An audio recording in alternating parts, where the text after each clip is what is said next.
Я приветствую вас, уважаемые автолюбители, любители автомобиля классика, а также автомобиля Нива, всех моделей и марок. Тема: почему шумит коробка переключения передач. Шумит, гремит.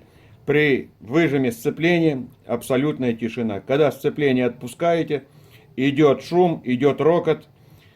Почему это происходит? Это происходит, друзья, как правило, из-за неисправного подшипника. В данной коробке, то есть классического типа, это первичный вал у нас, это вторичный вал. Они сейчас сборят и так находятся в коробке. Это промежуточный вал и его подшипники промежуточного вала. Показываю, почему шумит в основном коробка. Ну, ребят, перво-наперво, это понятно, надо проверить уровень масла. Если он в норме, это одно. Если он на минимуме или вообще его нет, все. Надо долить масло и дать поработать коробке, ну, полчаса или на ней проехаться. Бывает, шум уходит, если не запущены и не подплавлены, не подгоревшие подшипники. Шум уйдет. Но если подшипники подгоревшие, все, ребята, не ждите чуда, шум не уйдет. Показываю, вот он первичный вал, вот так он рассоединяется. Вот он подшипник первичного вала. Я вам показываю, почему эта коробка попала в ремонт. Слышим, да?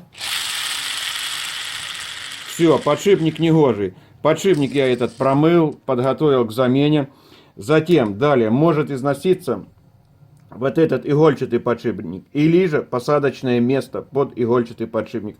Вот тут в валу, чтобы когда-то износ был, на моей практике не встречалось. Вот это встречалось. Далее, по нарастающей идет. Бывает, выходит из строя вот этот двухрядный подшипник, который стоит вот тут на промежуточном валу. В данной ситуации он отличный.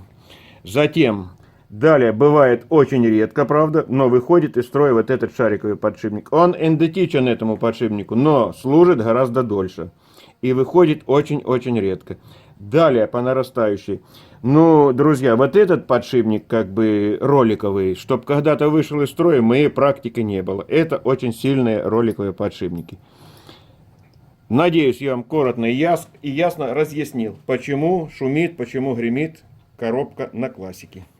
Всем хорошего настроения, удачного ремонта. Самое главное, не болейте. Снято было для автомобильного канала, главное при ремонте.